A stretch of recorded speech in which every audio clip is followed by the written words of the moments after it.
well, some of these how the Americans have made it after today, or how the fans, or boy, what a hell of an end. It was kind of it seems like day two ended it similar to day three, where it's like the match has kind of become an afterthought after what just happened. And I'm joined with Mr. 626 John Schmidt. How you doing, Hey, buddy?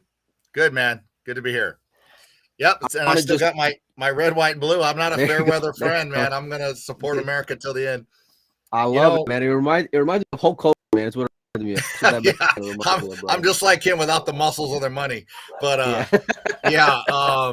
You know, today, there's a saying, and I forget how the saying goes, but it's it's like about the Roman gladiators, people that'll get in the blood and dust on their face, and it's a famous saying, but basically it comes down to, it's real easy for people to set and bash everybody, but those guys are out there trying. It takes a lot of courage to get up there and play on live TV in front of a big crowd and for your country. And it's a lot of heat. And today, though, today was pretty disgusting to watch. I saw a million times where we can win the game and we just get straight in. We got straight in so many times when we should have got a couple inches of angle, and that just killed us. Shane It seemed lost like his kind of momentum and mojo and confidence, and completely. yeah, and he's like, like the LeBron James of the team. If he twists an ankle, everybody just goes, "Oh God." Well, So let's circle back to those, but I want to get your initial reaction to what just happened, because Team USA, just to kind of let everybody know, if you've been under a rock, they lose the first four, they canceled the fans match, or the doubles match, so that's going to be on for tomorrow. But in the yeah, meantime, you kind of have a match where you think on paper, okay, David Alcade versus Jeremy Jones, it's going to be a bit of a steamroll, and early on it was at 3-1. And then Jeremy started doing Jeremy things. And then there yeah, was this magic that just happened where he started squeezing and moving and making him yeah. kick, and takes control, makes it hill. And then what a brutal way to go and end it on a time foul. And John, I just want to get your reaction to that, what your knowledge is on that rule, and just your overall reaction to it, buddy. Well, I have the advantage of being a fast player, so the shot clock thing has never been an issue for me. I knew Jeremy is more a methodical player, um, which is a polite way of saying a slow player. There's nothing wrong with that, but he's a slower player. And so that shot clock, I knew was gonna drive him nuts. But the thing is, first of all, when you ask the ref to clean the cue ball, if you could stop the clock by just asking the ref to clean a cue ball, then we would ask the ref to clean the cue ball 8 times a rack. So I mean, you have to Right. know that they don't stop the clock for that. First of all, I second of all, I think Team USA could have yelled to Jeremy, go ahead and shoot. They won't stop the clock. And the ref could even said, well, I don't want to, I can't stop the clock for you or something, but the whole thing was just a disaster. Hey, Nick, how you doing Yeah, there, pal? yeah, we're joined by Nate Mindham of Cue It Oh, Up. I'm Nate, that's sure Nate. Oh, Nate, yeah, okay. that's Sorry, Nate. Nate. Yeah. Oh, that is uh, Nate. Oh, yeah, I see him we now. we appreciate you coming on. Yeah, Nate's actually out there, and Nate, I want to get your reaction to it. What's the fans? Well, I mean, you're there, a bunch of players too. So let us know what that vibe is out there. Obviously, the crowd was crazy, but what's your initial reaction to what just went on that last match? Yeah, I'm on site. I'm gonna.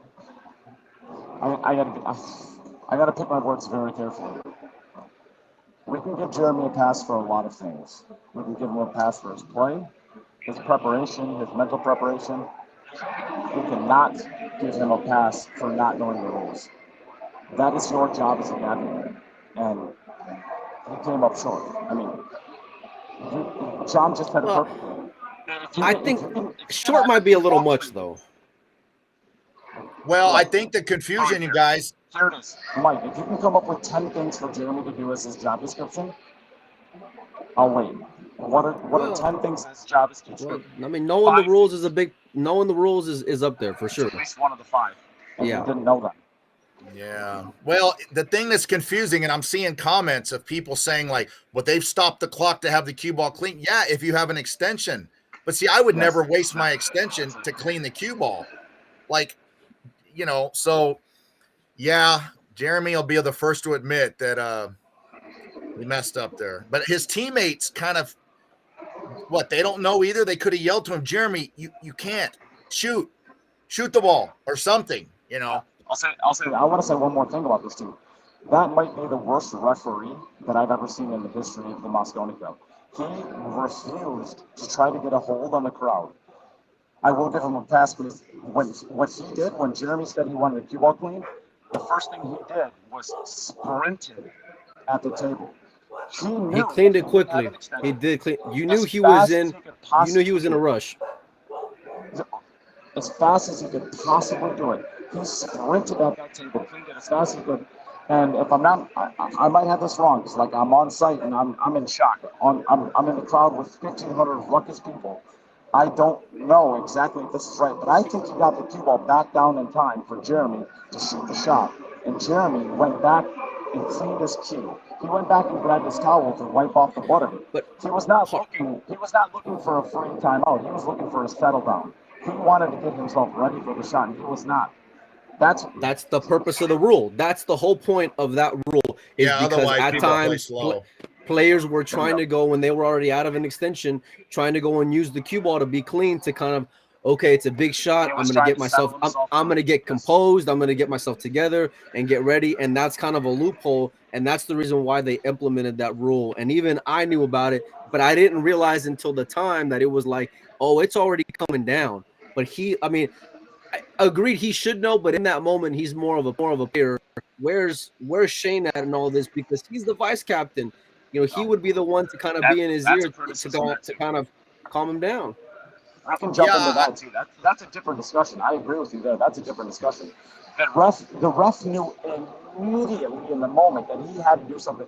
If the ref, let's put it this way, your job as a captain is to know the rule book just as well as the ref. The ref knew it immediately. He sprinted at the table, cleaned it as fast as he could. The ref knows it. Jeremy's got to know it. And if there's any pass that can be given, it's because, you know, he's in the moment, he's a player then. But that means his preparation going into the event was not right. He's got to know that before he gets there.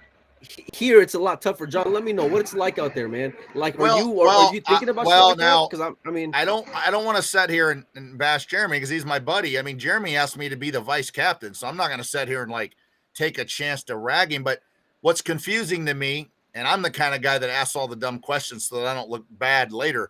I would have wanted to know: can my players tell me something when I'm at the table? Can they lean over the rail and go, John?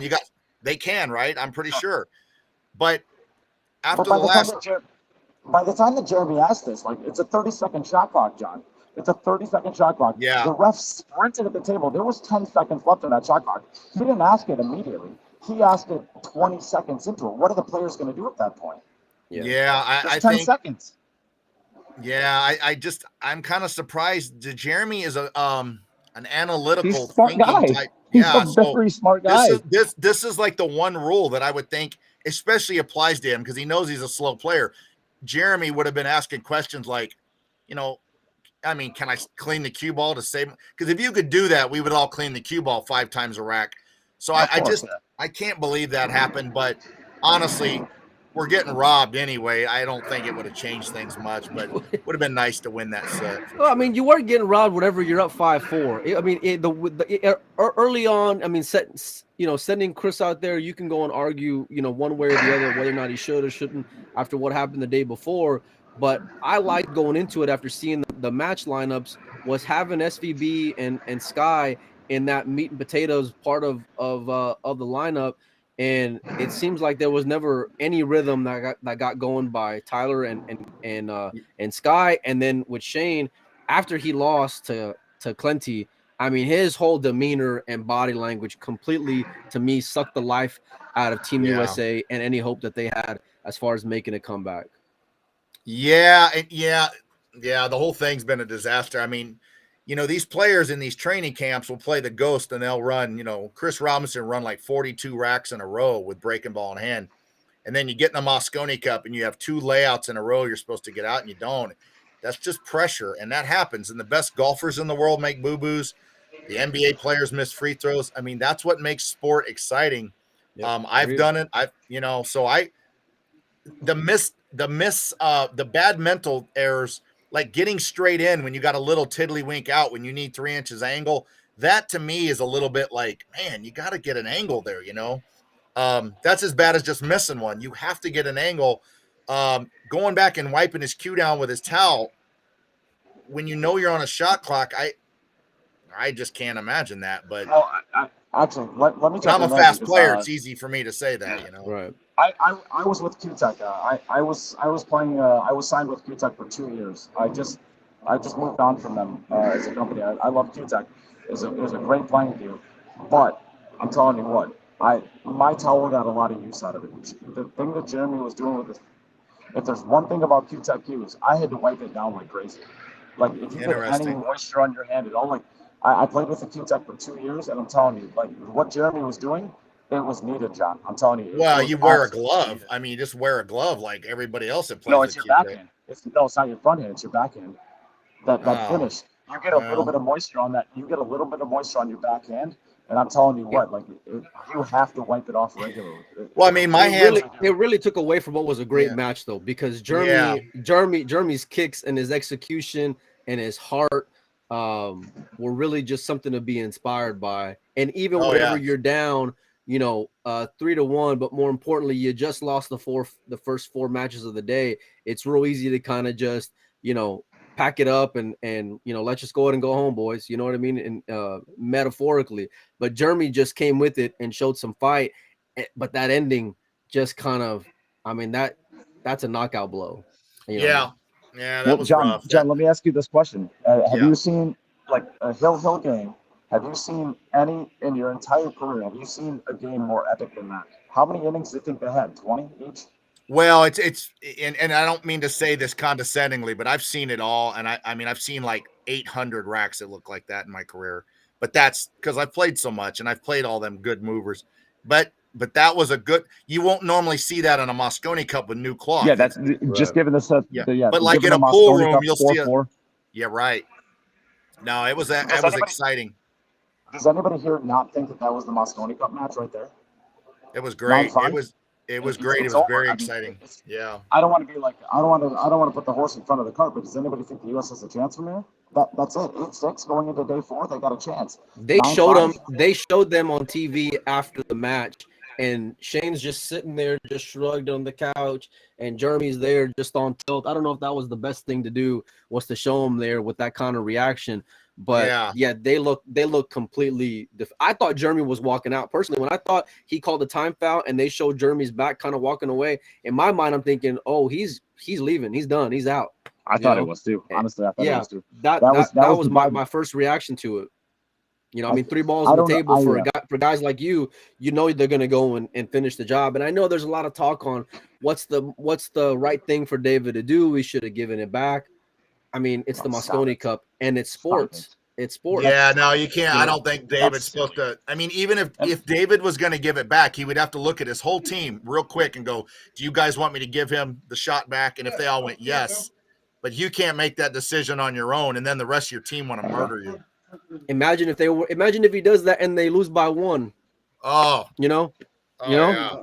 Yeah. And, I mean, then it would just be, instant tilt. You know what I mean? How sick would so many people go and be? But well, guys, what's interesting, and again, I say this about when you have the courage to go out and get in the arena, you have the chance to shine. You have the chance to look bad. I went to an interesting thing the other night down in Valley Center, California. These mixed martial arts fighters. I'm telling you, these were some bad dudes, and they were beating each other within an inch of their life. And what I noticed that was so amazing is, for one, the courage that it took to get in the arena and fight, and how respectful they were at the end of it. They all hugged and shook hands at the end, and it was kind of impressive. These pool players, they all want to chest pump and gloat and scream in your face when they beat you. I mean, they would get their teeth knocked out in an MMA cage because they have no respect. If you've ever watched me play pool, you can't find one video of me gloating when I win. I shrug my shoulders. I say, yeah, I got the rolls. I can't. The Mosconi Cup, acting the way they act would be very hard for me to do. I'd feel very uncomfortable, but It's a TV show, John. Yeah, some I of mean, these really guys it is. are more reserved. I think they asked them to bring out every ounce of whatever personalities in there, because I'd rather go and watch. I'd rather watch a Jason or a Josh personally than to go and watch Kachi and Albin just kind of or a Tyler just sit there with like his. I know like, what you're saying. Like Stoneface, you know what I mean? And I guess that's that's the balance. I think at the end of the day, a lot of these guys, you all travel with one another whenever you're playing full time, right? So it's a little bit different, or it's a lot different. So it's like, there's a mutual respect there, but you also know that right now, hey, it's the Mosconi Cup, and we're coming for blood too, and we're playing up to the whole crowd. And the crowd, on that note, Nate, I mean, it was pretty nuts. I see a lot of posts online from people who were there, people who were watching, how disrespectful it is whenever they're down the shot. I mean, let me know how bad was it there in the arena today? It's loud. I mean, it really is loud. It's a full. The place was sold out. It was fully packed. The problem isn't the noise. It's the problem is the ref the ref refuses to get a hold on it. He doesn't put his hand up until like literally the player is like on his third stroke. It's not a matter of like being loud. It's a matter of the ref refuse. I know if John Lehman was there, John Lehman would have been getting control. He would not try to get control of that room. And when you do that, and you have like when Tyler's down on a shot, it's like this crowd does not respect him at all. It's like Tyler's like special when it comes to this crowd. They do not respect him at all. And his play was not up to keen today. He's played great this event.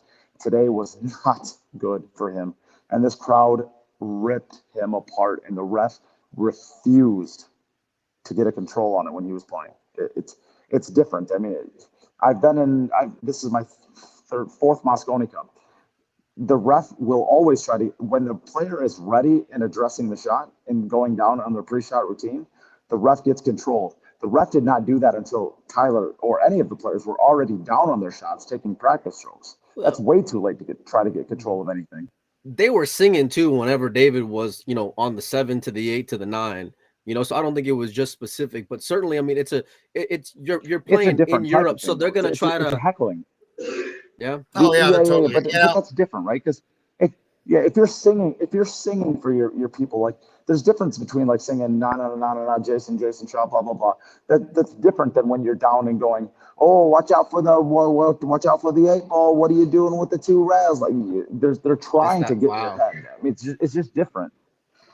Like it's amazing how each sport is so different. Yeah. And John, you'll know this better than anybody, right? I mean, the little things you hear a lot of the rustle of the crowd, but you don't hear the little individual things. The little, I mean, can I curse on your show? Yeah. I'll do it anyways. The assholes, like the 4, 5, 6 people in the crowd that just do like crazy things. They'd say terrible attention. things. They're just attention. Yeah, tiny dick syndrome, a little attention or beta male types. That's it. Yeah, you don't hear, and John, you know this better than anybody. You don't hear those, don't come across on TV, but you hear them when you're in the crowd, and it's just different. You have to get control on those people way before the shot is about to be played. You have to, or you can't get rid of them all. You can't. Yeah.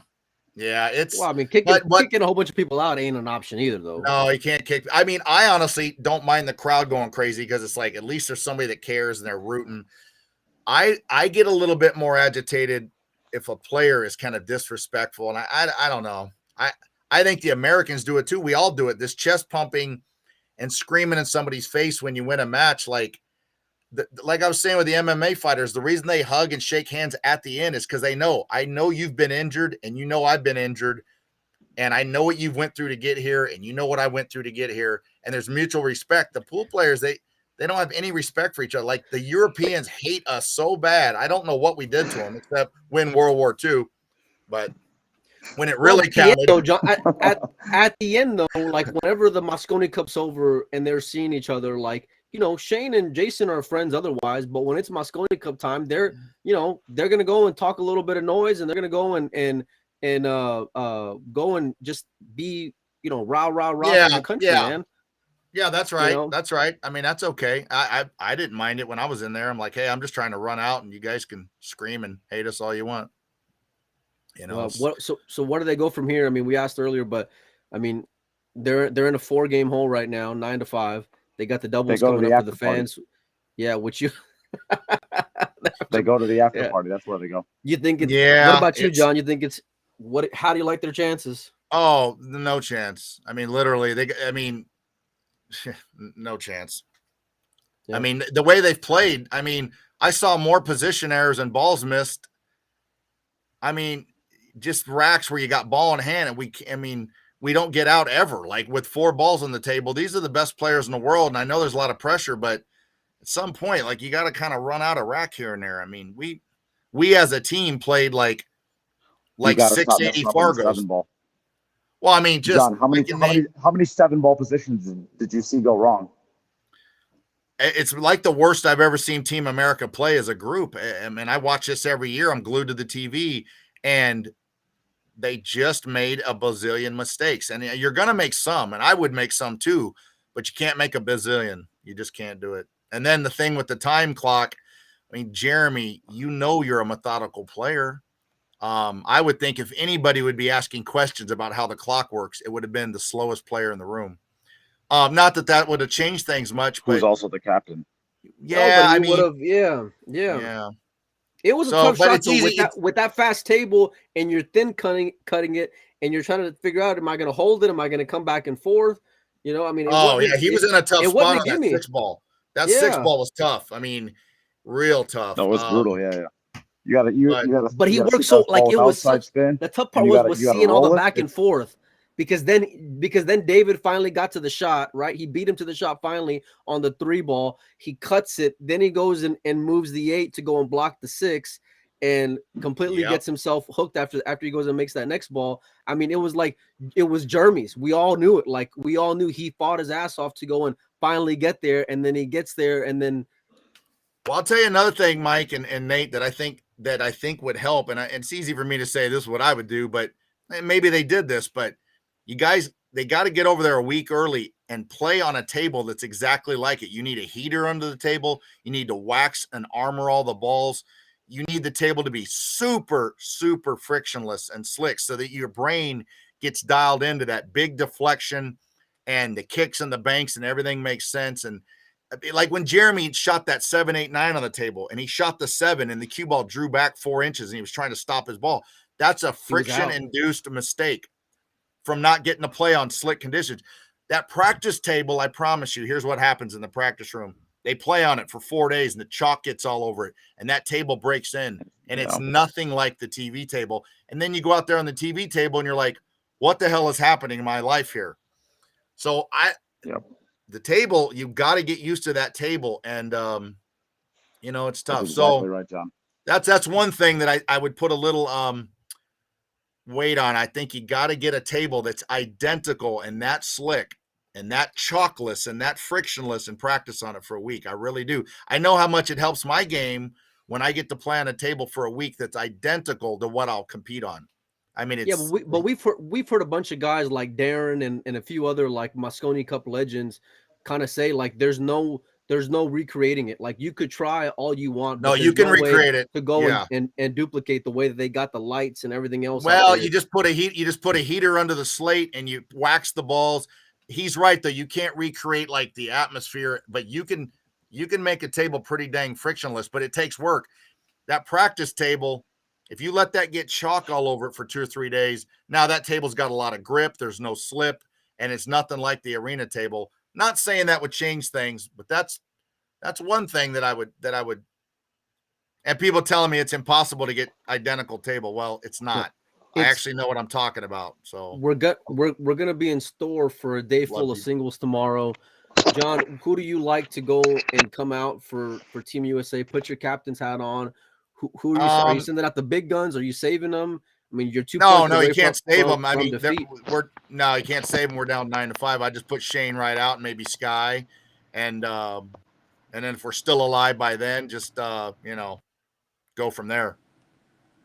So I think I'm not entirely sure, but I'm pretty sure after Shane, if Shane and Sky go and play, then that means Tyler, Chris, and then Jeremy are going to have to play before you're going to be able to circle back around, assuming that you even get that far. But That's either way, true. I mean, Yeah, the that's life true. got completely sucked out of them, and I couldn't believe it because it was such a big difference from, how great they 9-5, looked the Nate. first 2 days versus what happened today. I mean, it's unbelievable. Match after match, the balls, the position errors that were gone and missed, the momentum gone and shifting. I think that USA had a lot of chances, John. I think that they had moments where they could have taken the bull by the horns, and they didn't. A ton of like getting straight in when you're trying to get a little angle will just kill you. That at the pro level is the same as missing one straight in. When you're trying to roll down a foot and you end up going 18 inches and now you're straight in, I mean, that's as bad as just missing one. And at the pro level, those guys don't do that very often. So when I was just seeing it rack after rack, it told me this table just has them tricked or something. I don't know, but yeah, it's ugly. Sorry guys, I was having some audio issues. I think I'm back now. You sound better. Yeah. All right. Sorry guys. And and another thing that we're kind of overlooking, Europe's a bunch of great players. I mean, they are great players, and they're in their home court. Yeah. They're not going to be easy to beat ever in that situation. But but our players didn't play. It's like me. If you guys bet on me in a straight pull match, you're like, oh, John runs 100, 8, 10 times a day, and then I get in 1,000-point game for your money, and my high run's 62. That ain't going to get it. Let me let me let you in a little betting secret, and I learned this the hard way after losing a lot. And John doesn't like to play on streams a whole lot. Don't bet with Dom. If you're ever somewhere and John Schmidt is in a match, bet on John's side. Trust me, because I've lost a lot of money betting against them when I hear about a match that he may be in at some obscure pool room in the middle of nowhere. So the question is, have you lost more money betting against John or Chip? Oh. Well, that's a good question. I think I probably lost more. Well, I think my last or 5 betting money with matches. Yeah. My last 5 money matches in the last year and a half, and my last 5 tournament wins, none of them were on camera. So it's like, people here I'm playing, they're thinking I'm easy money. I guess I am, but I don't need the live stream and all that. If it happens, great, but it just adds pressure and and all that stuff. But I don't know what to think about this Mosconi Cup. I see the way Shane plays day in and day out on tour and in money games, and this Mosconi Cup, it just doesn't seem to work for him. It's weird.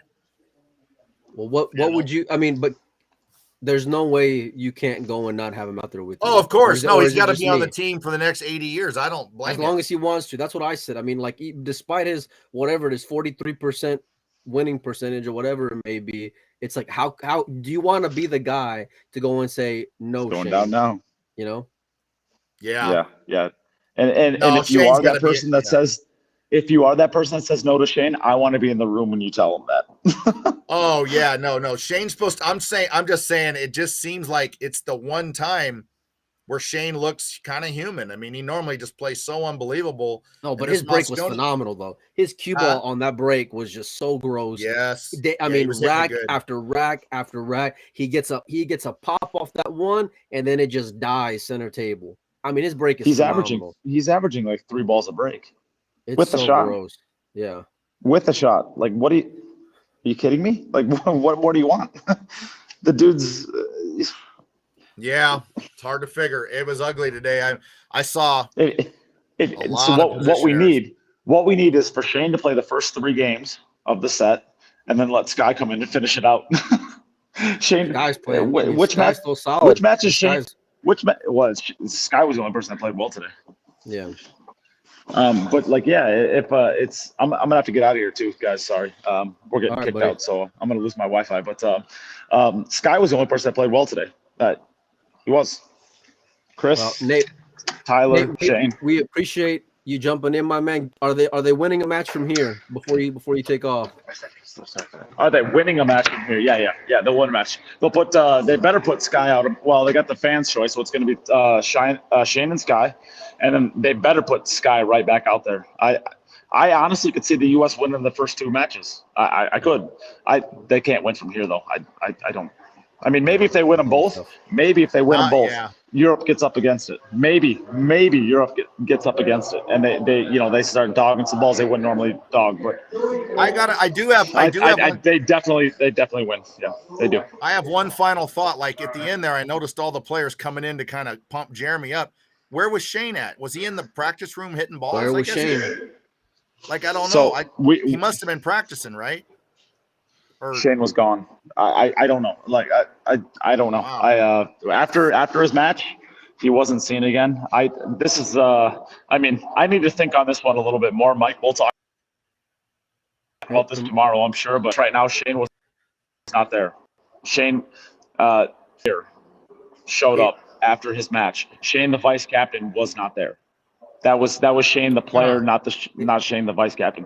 Shane needs to be there as the vice captain to get his team right. When the whole team comes out on the floor to say, "Come on, Jeremy, you're playing great. You can do this." And I wasn't seeing Shane. I thought, well, Shane's in the back practicing, but I don't know. The whole thing. No, it ain't a good look. I can tell you that. It's not a good look whenever you got you got your coach, giving it all despite losing the whole day, and he's fighting his ass off for everyone. And George Teachea says Shane wasn't playing next, so he wouldn't have been practicing anyway. He was pouting in the corner. No. Yeah, that's no. Once the U.S. lost the fourth game, they knew that they were not playing. They made an announcement in the room, and that was like 15 minutes after. I knew that they were not going to be playing that. They were never going to play the last match there. So Shane was not in the back practicing. Interesting. He wasn't. Yeah, interesting. Well, I need to think on this more. I mean, at the end of the day, like, yeah, I don't want to give an opinion here because I need to think on it a little bit more before I talk about this one. This is a rough one. I love Shane. I think. Yeah. We'll have more opinion tomorrow, and I'm looking forward to watching the ending of it. It was a tough day, but John, we appreciate you jumping in. Yeah, Nate, we appreciate you coming on with us as well. It was a lot of fun. It was, depending on what side you're on, it was a great day, and for others it was a bad day. But either way, it was really entertaining. Team Europe was the better team. They're beating us fair and square, and fair play. See you guys later. We'll see y'all later. Appreciate y'all. Yep. Bye.